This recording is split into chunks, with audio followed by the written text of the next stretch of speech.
Ano na po bang araw ngayon? November 30. Ano po? Isang buwan na lang. Bukas December 1 na po. Isang buwan na lang, matatapos na ulit ang 2025. Nung maaaring yung 2025 para sa iba ay okay lang. Pwedeng success ang nangyari sa 2025 ng iba. Sa iba, medyo mabigat. Sa iba, medyo malungkot. No? Sa iba, pwedeng ito yung year of teaching ng Panginoon. Sa iba, pwedeng ito yung year of failure or adapting to it. No? So, hindi natin masasabi kung ano ba yung taon na nangyari sa inyo kasi may kanya-kanya tayong buhay.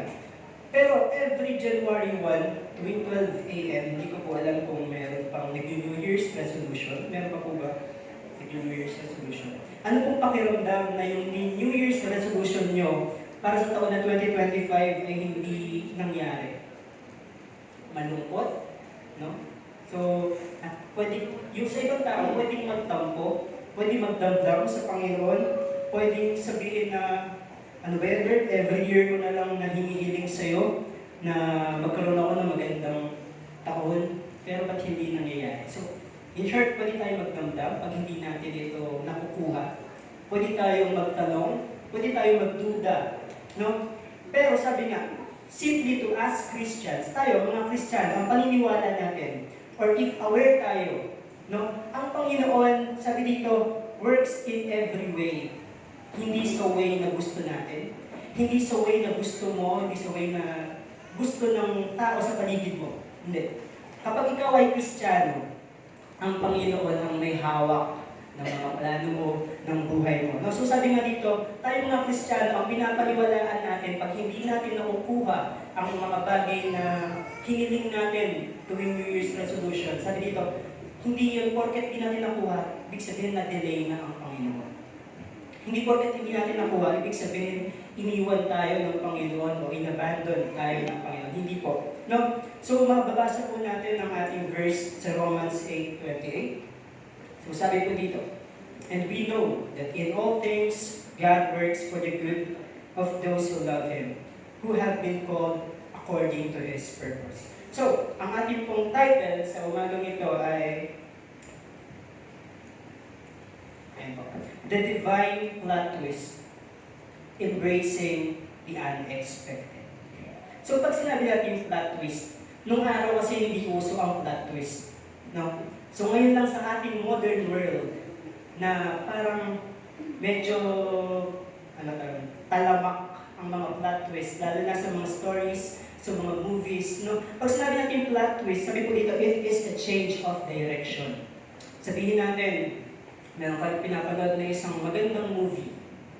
So, maganda yung flow, no? Nagmamahalan lang yung dalawang character, sabihin natin ganyan. Tapos, sa dulo, namatay yung isa. So, yun yung parang plot twist na nangyari. No? Ang saya lang, ang ganda na ng kwento, bakit pinatay pa yung bida? Ang ganyan. So, kasi tayo mga Pinoy, gusto natin yung justice. No? Pagka, kunwari, may magkalaban sa movie, gusto natin mamatay yung kalaban mismo. Diba? Pero, ang nangyari dun sa plot twist, sabihin natin, namatay yung partner ng bida, tapos naging mabait yung masama. So, plot twist ang nangyari. So, pwedeng sa iba, okay yun, pero pwedeng sa iba, hindi nila gusto yung gano'n. So, may kanya-kanya tayong taste, may kanya-kanya tayong genre na tinatawag. Ano po? So, sabi dito, another meaning ng plot twist ay unexpected turn. No, o biglang liko, yung sinasabi. Ano po? So, napakadami nating kilala sa Bible. Actually, halos lahat po sila. Puro plot twist ang buhay na kanilang naranasan. No? And somehow, somewhat, kailangan lang nila itong i-embrace. Kasi yun yung plano ng Panginoon sa kanila. Kung hindi nila yayakapin yung plano na pinagkaloob o yung ginawa ng Panginoon sa kanila, ibig sabihin, hindi sila magkakaroon ng magandang istorya. Hindi ito magkakaroon ng magandang meaning. So, behind all of this, ang gustong matutunan sa atin ng Panginoon, ang nais ng Panginoon na matutunan natin is yung word na acceptance. No? So, sabihin natin, acceptance. So, meron po ba tayong mga bagay, sabihin natin, mga maling desisyon, mga maling plano na, in the end, kailangan lang natin tanggapin. Kasi nangyari na. Sabi nga, kung maibabalik ko lang. No? Kung maibabalik ko lang, hindi ko gagawin to. Kung maibabalik ko lang, hindi ko pupuntahan to, hindi ko susubukan to. Pero wala nangyari na. And it is part of our story kung yun man ay nagawa natin. Kaya ang kailangan lang natin gawin is to accept it and live with it. Sabi nga, live with the pain. No? Mabuhay ka kasama yung sakit na yun. Live with the consequence of your own actions. So, in the end of all that, deep within, sabi dito, all things work together pa rin for good. No? Kahit gaano natin lituhin, guluhin yung istorya na sinulat sa atin ng Panginoon, in the end of all it, gagawa pa rin si Lord ng way para bumalik ka dun sa story na sinulat niya para sa'yo. Maliban, sobrang tigas natin, sobrang tigas ng ulo natin. No? Pero, in reality, kahit ganong beses tayong lumayo o hindi natin sundin yung mga plano ng Panginoon, gagawa ang Panginoon ng way para bumalik ka doon sa sinulat niyang plano at storya para sa'yo. No? So sabi ito, as we go back, sabi ko nga po, no, through the scripture, we can see some examples. Hindi ko po sinama lahat dahil maubos po ang ating oras. Kung saan nakita natin yung mga divine plot twist ng kanilang buhay. No? So, sabi ito, we can see their life is heading in one direction na okay naman yung pinlano sa kanila ng Panginoon, pero suddenly God steps in. And si Lord yung kumilos, si Lord yung nag-twist ng kanilang buhay. So, this moment reminds us that God is never limited by by circumstances, by timing, or what others expect. Sabi nga po ng Panginoon, my ways are not your ways. No? May plano ka, oo. May plano din ako. Yung plano mo bilang tao, yung plano natin bilang tao, pwede mag-fail ito. Pwedeng hindi ito magkaroon ng magandang kinalabasan. Ano po? Kasi nga hindi natin nakikita yung kinabukasan. Hindi natin nakikita yung end results ng ating mga actions. Pero ang Panginoon may plano din. At yung plano na yun, sabi nga doon sa Jeremiah 29:11, no? Sa dulo. Plans to prosper you, not to harm you. Plans to give you hope and the future. So yung mga ibigay ng Panginoon na yun is hindi para sa ating kasasama, hindi para sa ating ikapapahamak. So sabi nga, sa mga plot twist sa Bible, number 1 dyan si Joseph. Si Joseph the Dreamer. So, binenta siya ng mga kapatid niya, napagbintangan, at nakulong ng mahabang panahon. Pero sino magsasabi na that is God's way of fulfilling His promise towards Joseph? Sino magsasabi na yun yung plano pala na sinulat ng Panginoon? Yun pala yung istorya na lalakaran ni Jose. Sino magsasabi na God will use that betrayal, God will use that injustice, God will use that long waiting para i-position siya sa Egypt, para i-save niya yung Egypt? No? Sino magsasabi? Walang magsasabi. Only God knows kung bakit tayo dumadaan sa mga ganitong pagsubok, kung bakit tayo dumadaan sa mga ganitong problema, ang Panginoon lang ang nakakaalam. Kasi di ba kay Joseph, kung babalikan natin, nung una pa lang, pinakita na sa kanya yung dreams. No? Sabi niya sa kapatid niya, yuyukot kayo sa akin, mga ganyan. Ano? So, lahat yun pinakita kay Jose. Pero hindi pinakita kay Jose yung mangyayari sa gitna. Hindi pinakita na ibebenta ka ng mga kapatid mo. Hindi sinabi na makukulong ka, na mapagbibintangan ka. Walang sinabi kay Jose. Ano po? So, ang kailangan lang natin gawin, katulad ng ginawa ni Jose, maghintay sa mabuting plano ng Panginoon sa ating buhay. Kasi nga, in the end of all this, ang Panginoon pa rin ang may hawak ng lahat. Ang Panginoon pa rin ang nag-design ng story sa ating lahat. Pangalawa is si David, who was the chosen king. No? So, sino magsasabi na parang at bago niya makuha yung trono, bago siya maging hari, kailangan niya munang iligtas yung sarili niya laban kay King Saul. Sino magsasabi na kailangan niya munang itago yung sarili niya? No? At kailangan niya maghintay ng mahabang panahon bago siya maging hari? Wala. Walang nagsabi sa kanya. Basta ang ginawa lang niya, nilakaran niya ang mga promises ng Panginoon. Nilakaran niya yung mga pangako ng Panginoon sa kanyang buhay. Tapos yung delay na yon, yung pinakita ay yung nangyari kay David, yung delay na yon is actually God's development process. Para mas mag-develop siya, mas mamold yung character niya, mas lumakas yung pananampalataya niya, at mamold yung kanyang leadership. So mahabang panahon din ang inantay ni David. Pangatlo, si Moses. Sabi dito, si Moses na tumakas sa Egypt dahil nakapatay siya ng Ehipsyo. So, ito kasi yung tinatawag ko si 40-40-40. Si Moses ay si 40-40-40. No? So, 40 years siyang Prince of Egypt. 40 years, another 40 years, siya ay nobody. And another 40 years as an extraordinary. 40 years as Prince of Egypt. Dahil nga, prinsipo siya. No? So, he is somebody that time. Hanggang makapatay siya ng isang Ehipsyo. So, dun sa nangyari na yun, naging failure para sa kanya. Naging way para tumakas siya sa Egypt. And he spent 40 years as nobody. Kasi nagtago nga siya. So, hindi na siya prinsipe ng Egypt that time. No? So, naglalakbay-lakbay lang siya. So, wala siyang title that time. So, another 40 years as a nobody. Pero nung nagpakita ang Panginoon sa kanya through the burning bush, doon na pinakita, doon na nireveal yung plot twist ng buhay ni Moses, na siya yung diligtas sa mga Israelites laban sa Egypt, sa mga Ehipsyo. No? So, sabi ko nga kanina, yung 40 years na yan, yung last 81 to 120 years niya, yun ay kanyang in-spend as an extraordinary na character sa Bible. Pang-apat, si Paul.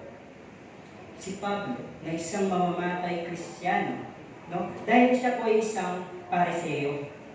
So, bilang Pariseo, ang kanilang pong mga paniniwala ay kailangan nilang protektahan yung religion nila as Judaism.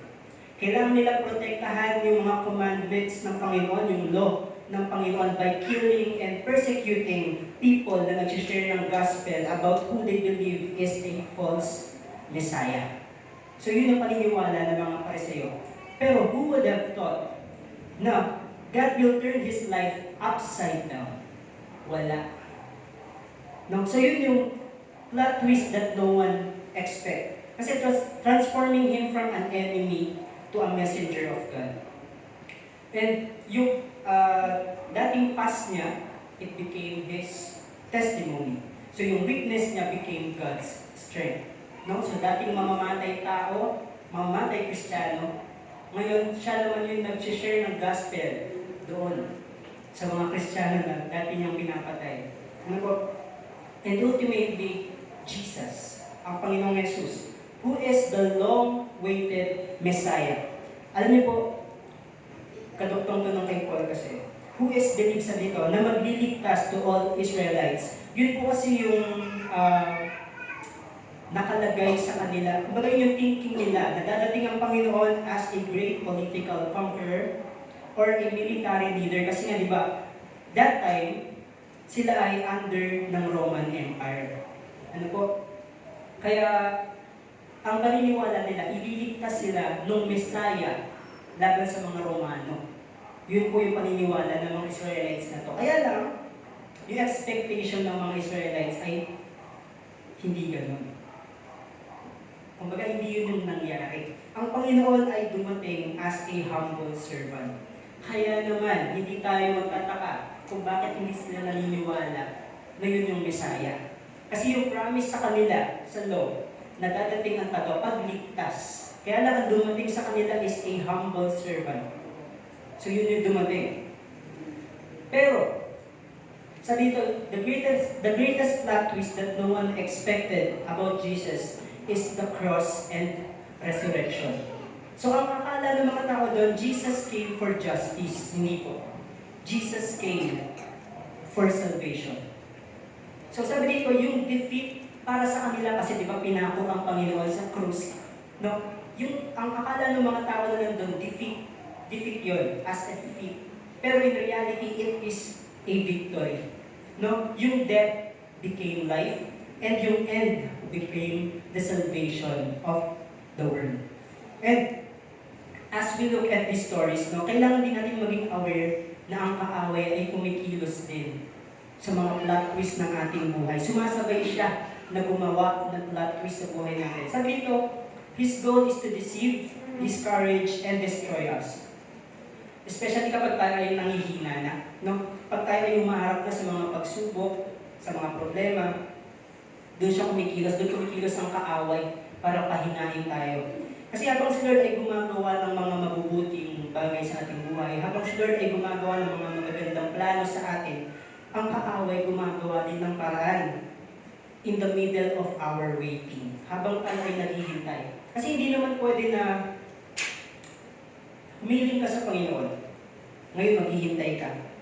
Hindi pwede na bukas yung hiniling mo andyan na agad. No, sabihin natin, Lord, gusto ko ng bahay. Galing sabihin na natin, okay na kung okay. No, Lord, gusto ko ng bahay bukas mismo.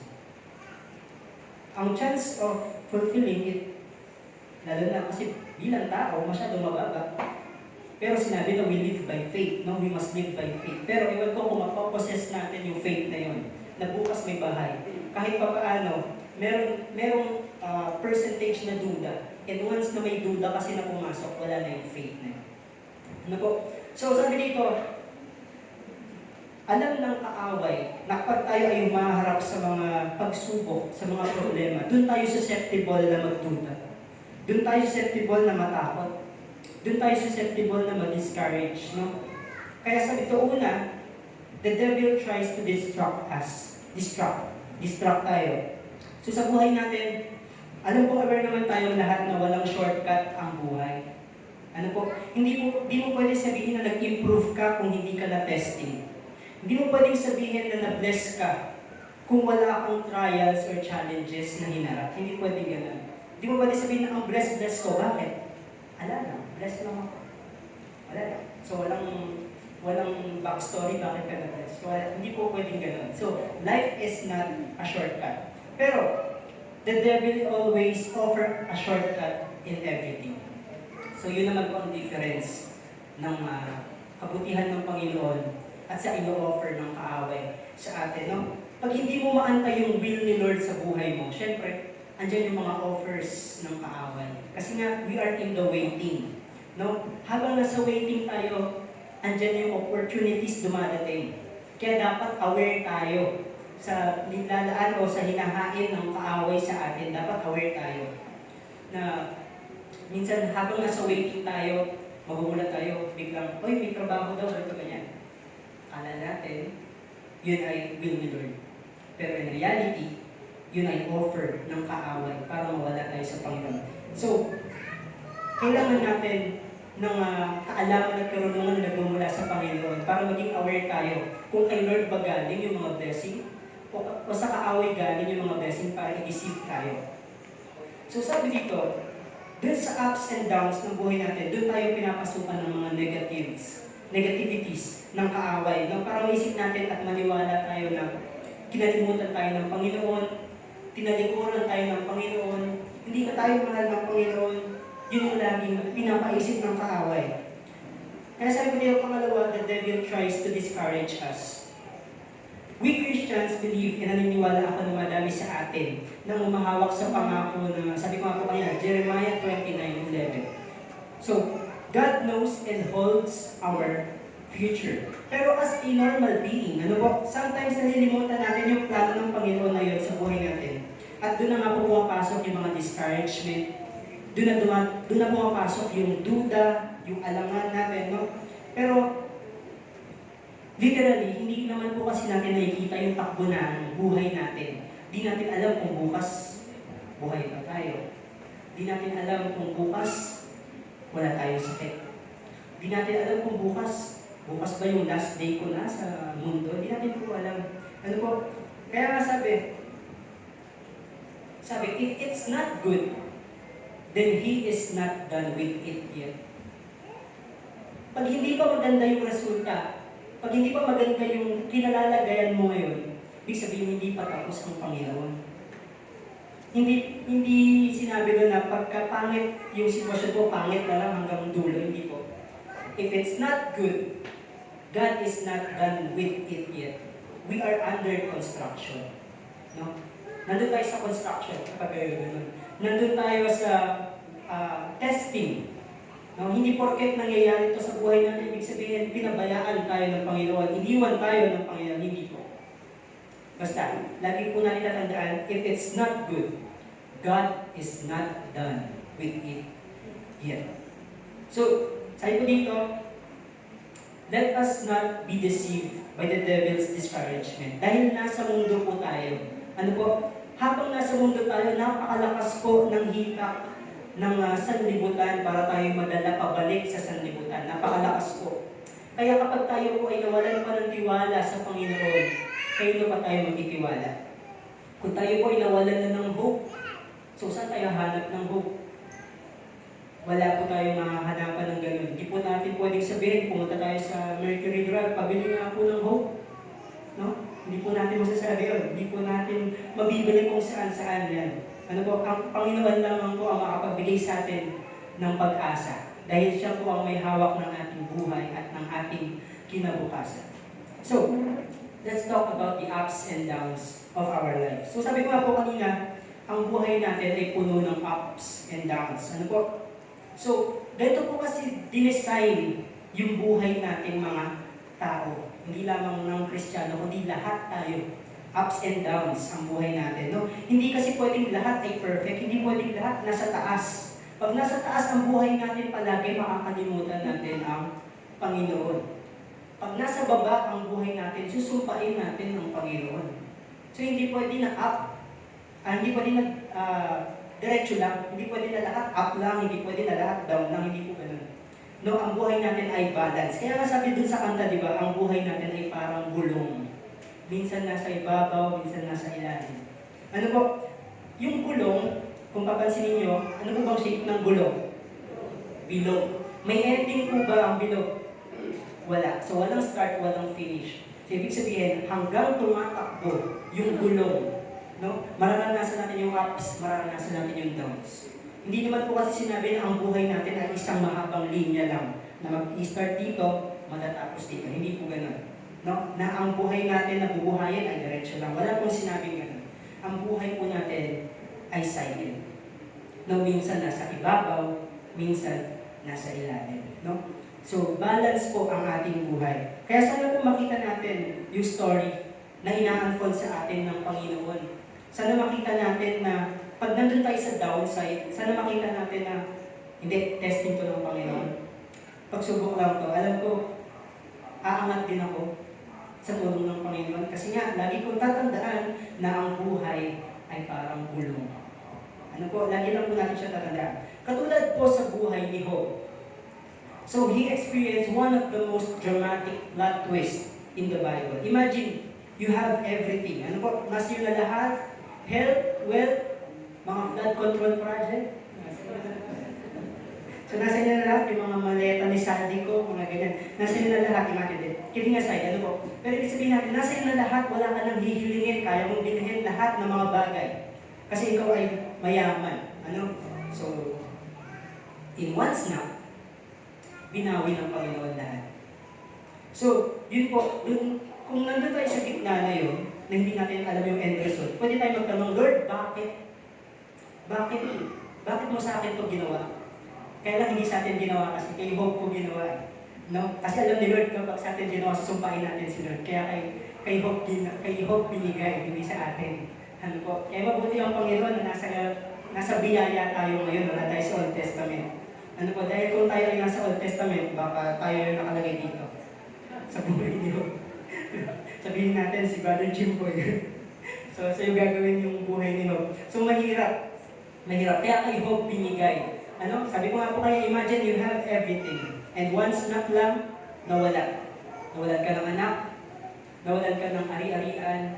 No? Tapos yung asawa mo, pinapasumpa sa iyo ang Panginoon.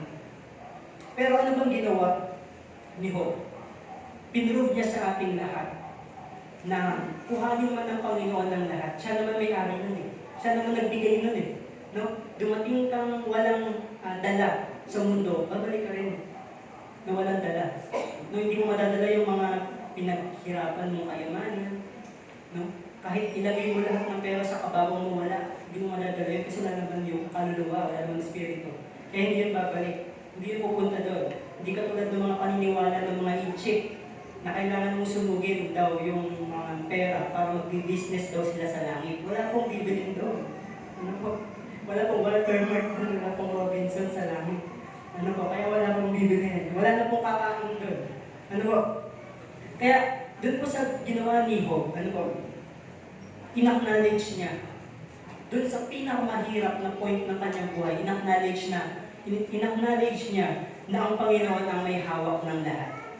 No? So hindi niya doon pinakita na nagalit siya sa Panginoon, hindi pinakita doon na nagtanong siya kay Lord, wala akong sinabing gano'n. Nagpatira pa siya at sumamba sa Panginoon. At ano ang end result? Binalik ng Panginoon hindi lang doble, mas higit pa sa inakala ng mga, sabihin natin, mga tao na nandun at sa inakala din nito. Ano po? Ngayon po, ano po bang mga lesson na kailangan natin matutunan sa ating buhay? So sabi ko, lessons from the plot twist.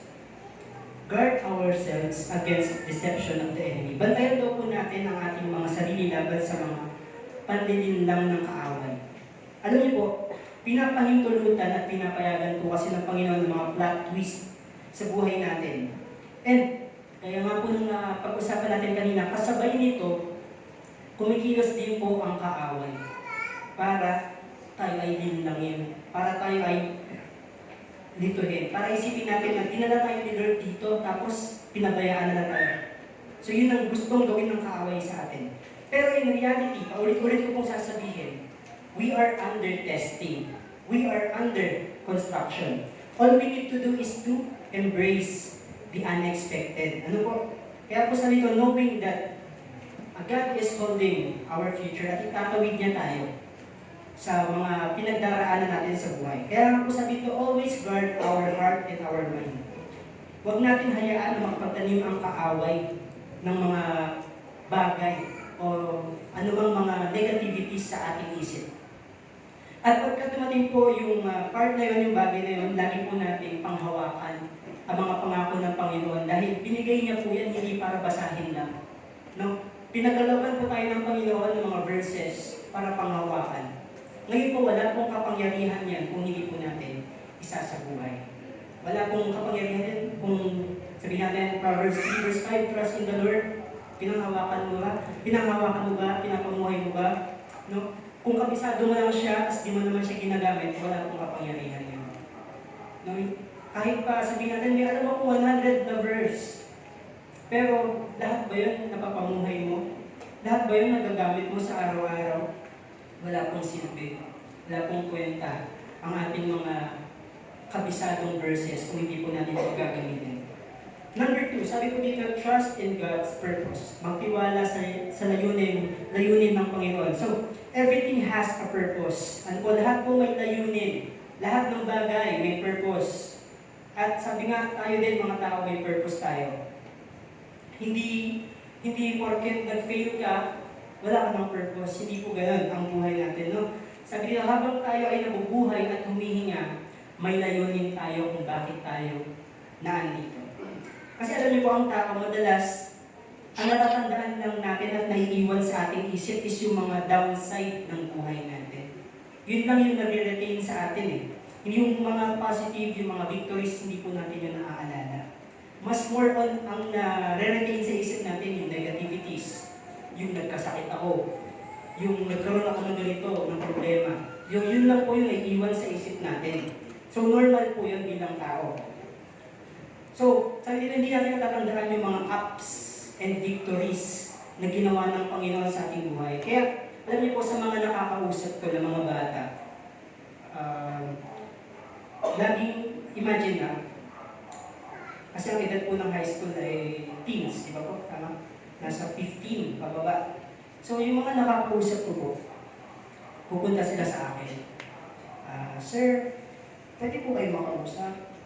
Sabi, ano ba yun? Ano ba problema mo? Ano po kasi, gusto ko pong mag-suicide. Puro ganun yung issue everyday. Hindi man everyday actually, pero ibig sabihin ko, every time na may lalapit sa akin na bata, laging ang last resort nila is to kill themselves.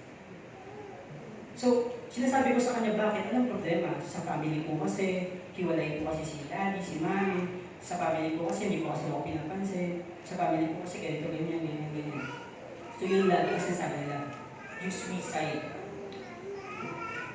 Tapos, sabi ko, ang bata mo, baka naisipin mo yan. Kasi imagine, sa mga dito po, yung mga matatanda na po, tatanungin ko, naalala niyo po ba ginagawa niyo nung 13 years old kayo? Nagja-jackstone. Naglalaro. Diba po? Wala tayong pinaproblema nun. Kahit din po ako nung inaalala ko, sabi ko nung bata ako.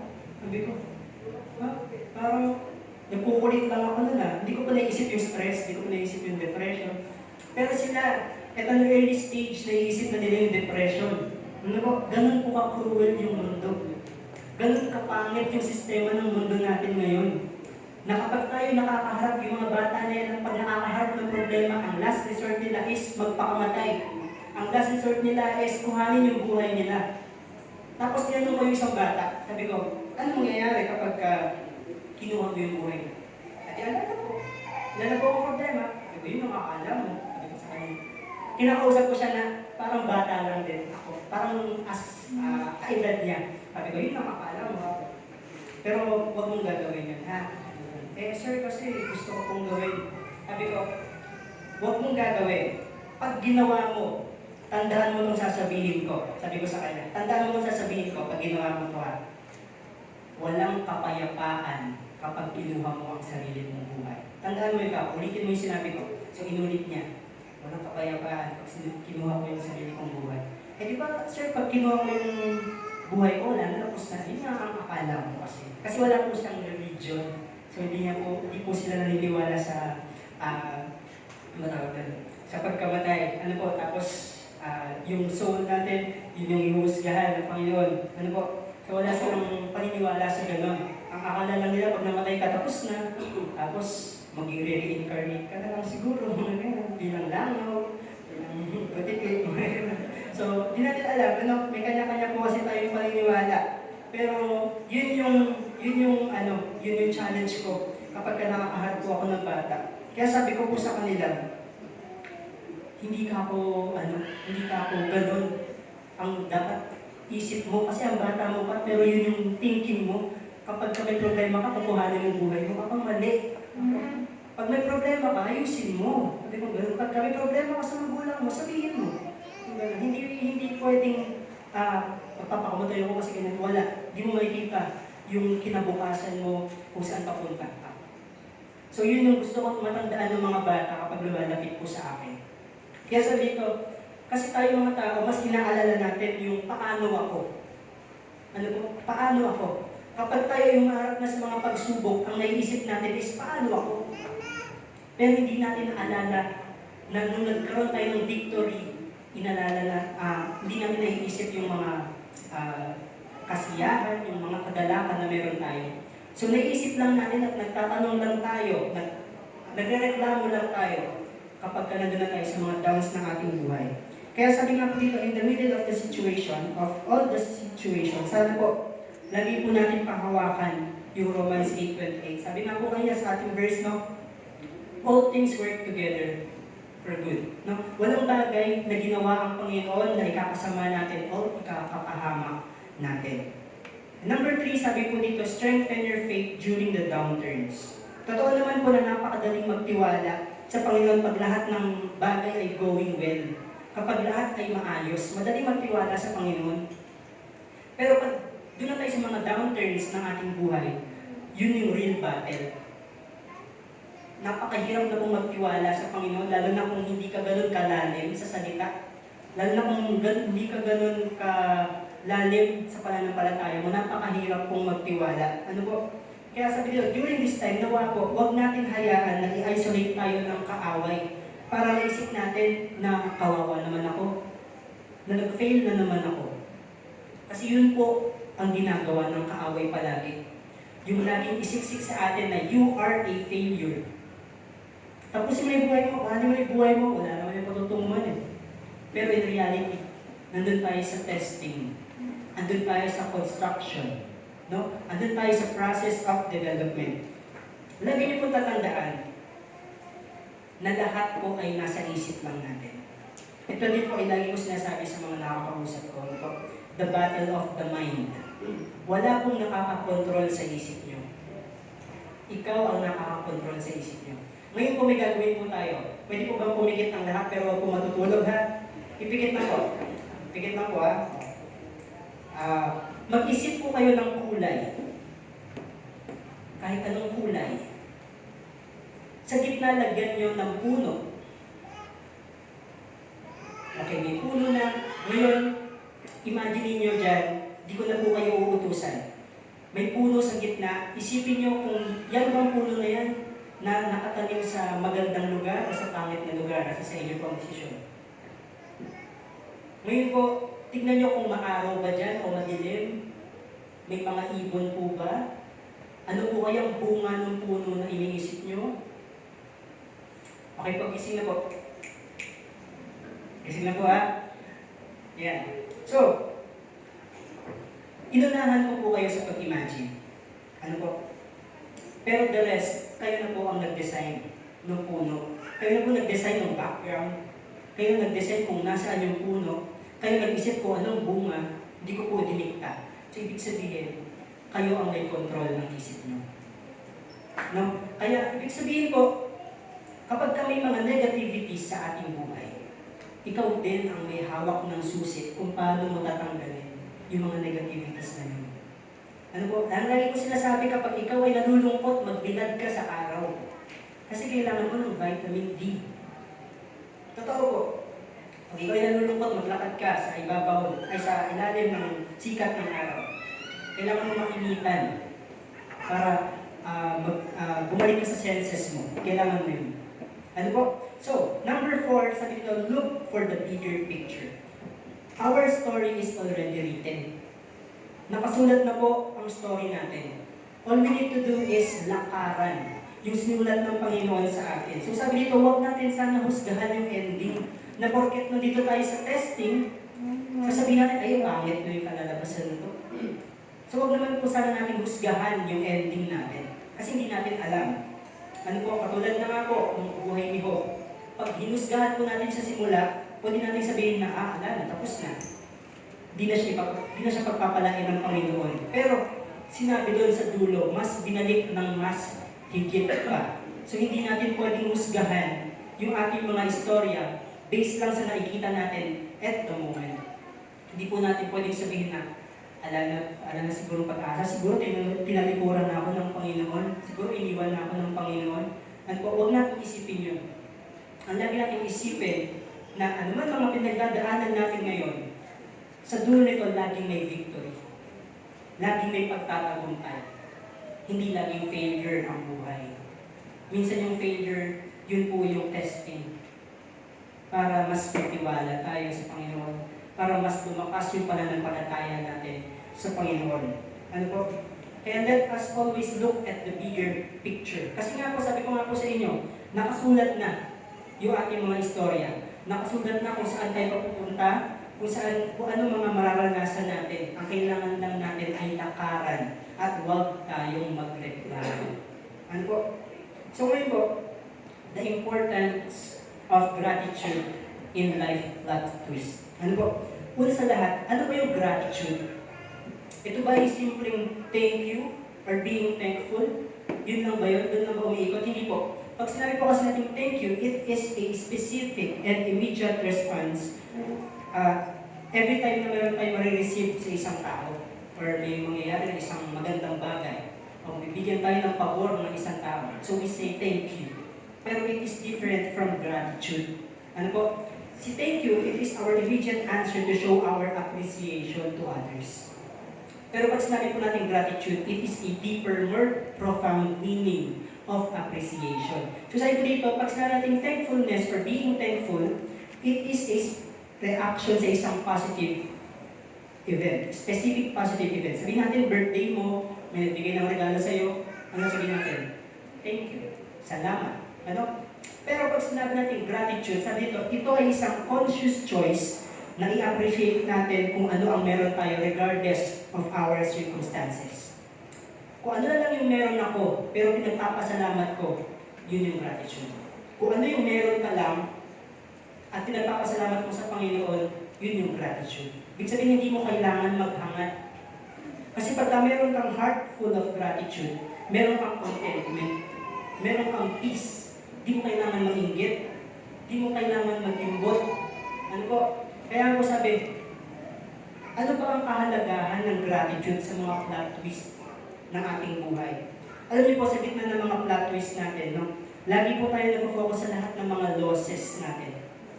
Paulit-ulit ko na po sinasabi na doon tayo nag-focus lagi kasi nga tao lang tayo.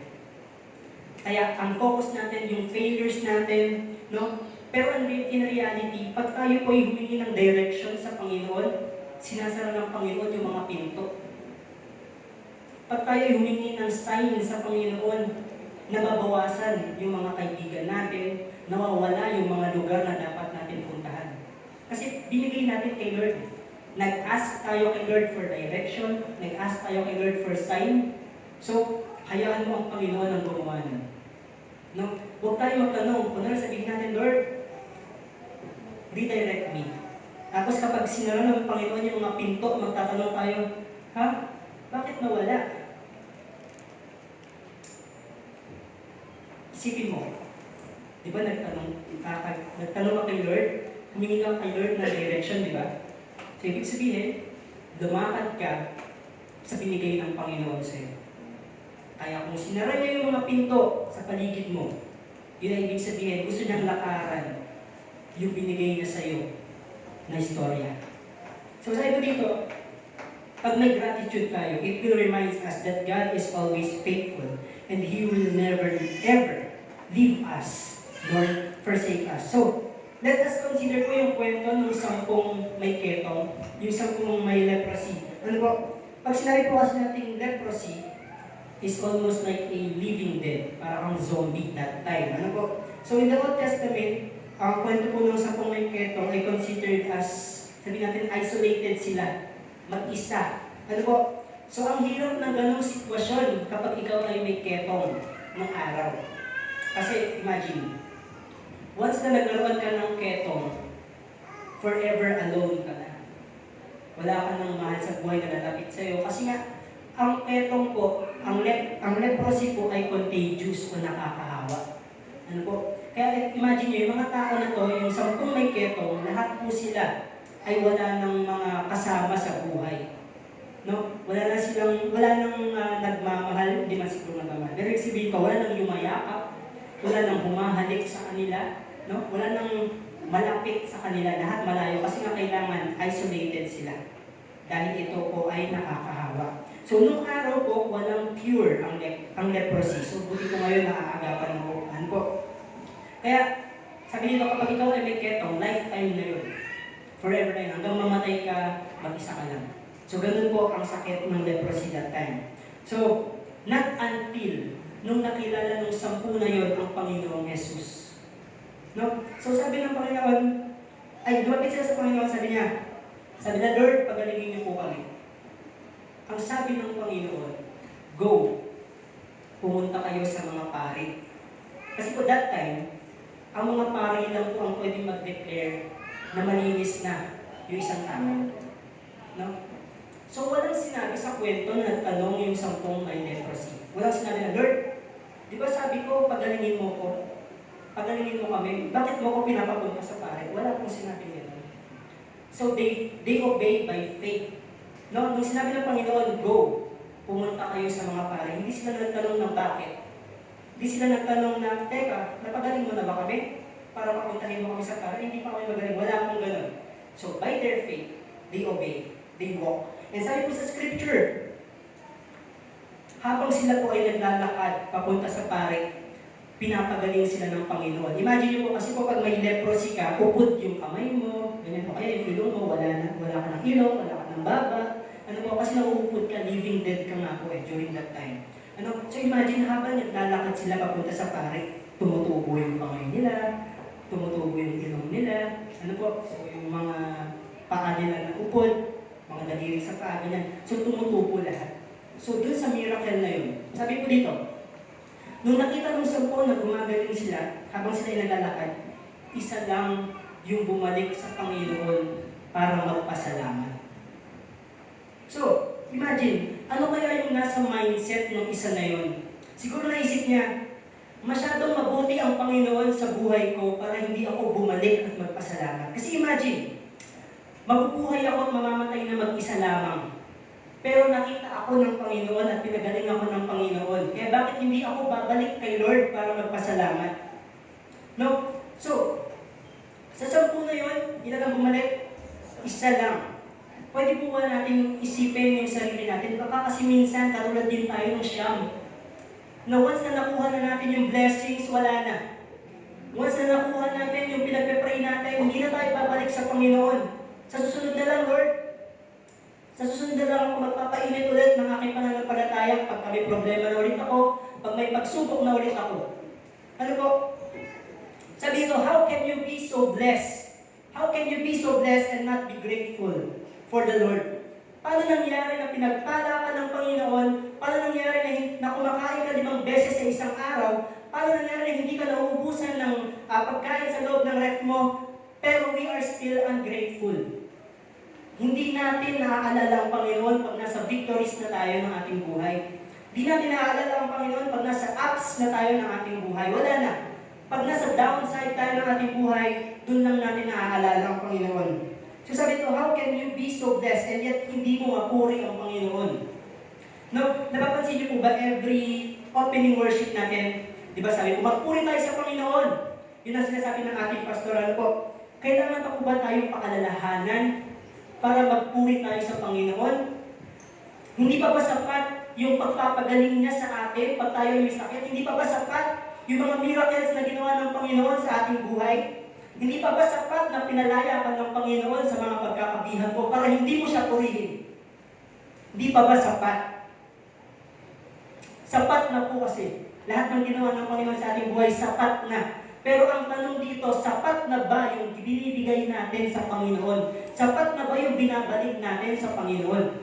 Yun po ang tanong sa ating lahat. At tayo lang po ang makakasagot nun. Ano po, hindi po tayo inuutusan ng ating pastor magpuri sa Panginoon para makita sa live na, ay, malakas sila. Ay, lahat sila nagkakaisa. Hindi po. Hindi po tayo inuutusan para maging maganda yung presentation natin sa live na lahat tayo nagtataas ng kamay. Hindi po. Ano po, hindi po dapat tayo inuutusan para magpuri. Bakit po ba tayo nandito? Dahil Sunday? Nandito po ba tayo dahil lang nakaugalian na natin magsimba? Hindi po. Tayo po'y sumasamba dahil binigay na sa atin yung 6 na araw. Ano po? Ngayon yung pang-7 araw, pag ito po'y pinagpaliban pa natin, ang kapal na po ng mukha natin. Kasi masyadong mabuti ang Panginoon para gisingin ka araw-araw. Masyadong mabuti ang Panginoon para pakainin ka araw-araw. Masyadong mabuti ang Panginoon para ingatan niya lahat ng pag-aari mo at lahat ng mga mahal mo sa buhay. Masyadong mabuti ang Panginoon. Kaya, kumbaga, ano niyo po yung paano natin ibabalik naman pabalik yung kabutihan ng Panginoon sa ating mga buhay? Paano po natin ibabalik yun ng mas higit pa? Kasi sapat na po ang binigay ng Panginoon sa atin. Ano po, hindi na po dapat tayo inuutusan na magpuri sa Panginoon. So sabi nga dito, purihin natin siya dahil siya ay dakila. Praise Him for He is marvelous. And praise Him for He is worthy to be praised. No, sapat na. Sapat na po ang binigay ng Panginoon. Sapat na ang biyaya ng Panginoon. Hindi lang po yan kinakanta. Ano po? Hindi po tayo, hindi porket nagpasalamat tayo, ibig sabihin nagpuri na tayo sa Panginoon. Hindi po. Hindi po ganun ang buhay na dapat natin nilalakaran. So sabi po dito, tayo lang ang makakasagot kung tayo ay nagbabalik sa Panginoon ng taos-puso. Tayo lamang po ang makakasagot. Basta ang iwanan ko lang po dito ay huwag po tayo maging katulad ng Siyam na may ketong. No? Na porket nakuha na nila yung gusto nila, pinagaling na sila ng Panginoon, ala na, hindi na nakabalik. Gayahin po natin yung isa na may ketong na pinagaling ng Panginoon at bumalik, nagpasalamat. Kasi nga, di ba, wala ka ng pag-asa sa buhay, mamamatay kang mag-isa pero pinagaling ka ng Panginoon. Kaya masyadong mabuti ang Panginoon para hindi siya bumalik at magpasalamat. So ating pong conclusion, medyo may ilang po ito. Ano po? About sa ating mga plot twist sa ating buhay, maaari yung iba sa atin, okay sila sa kinakatayuan nila ngayon. Pwede yung iba po ay hindi okay. No? And one thing we should learn about this plot twist, sabi nga dito, is to embrace the unexpected. No? So sabi nga po sa unang Thessalonica 5:16-18, sabi po dito, magalak kayong lagi, palagi kayong manalangin at magpasalamat kayo sa Diyos sa lahat ng pagkakataon. Sapagkat ito ang kalooban ng Diyos para sa inyo na inyong pakikipag-isa kay Kristo Jesus. Hindi sinabi doon na magpasalamat lang pag mabuti at maayos ang sitwasyon. Hindi sinabi na magpasalamat lang pag walang problema. Hindi sinabi na magpasalamat lang pag wala kang sakit at karamdaman. Ang sabi po doon, sa lahat ng pagkakataon. Kaya sabi po, let us embrace the unexpected. Totoo po na napakahirap na yakapin yung unexpected. Kasi unexpected niya, di ba? Hindi natin inaasahan. Mahirap siyang yakapin, pero kailangan natin yakapin para makapag-move forward tayo. So sabi nito, let us always remember that there is beauty in everything. Kahit gaano kapangit yan, may kagandahan kang makikita dyan. Kahit gaano kapangit man yung hindi po tao ang tinutukoy ko. Kahit gaano kapangit yung sitwasyon o yung pinagdadaanan natin ngayon, may beauty dyan. No, hindi man ngayon, hindi man bukas, pero hindi pwedeng hindi mo makita.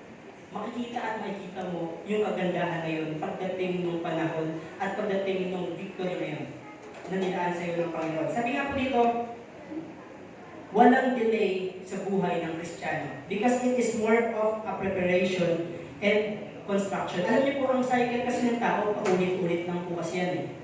Ano po, magpe-pray tayo, hihiling tayo kay Lord, ngayon, maghihintay. Kasi nag-pray tayo, di ba?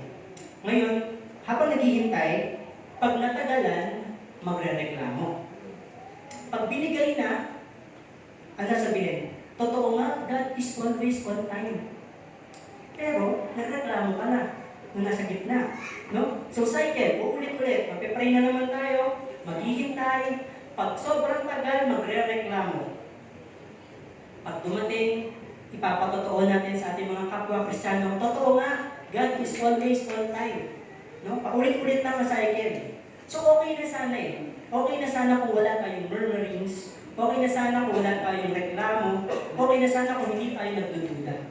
So yun lamang po yung kailangan nating tanggalin. Kaya po sabi po dito, this modern plot twist reminds us that, sabi po dyan, setbacks can become setups.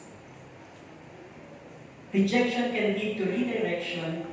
Delays can bring development.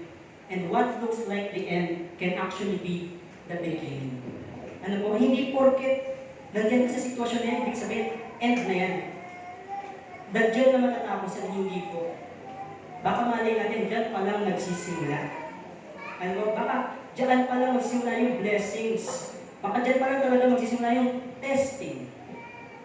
Para sa greater purpose ng ating buhay.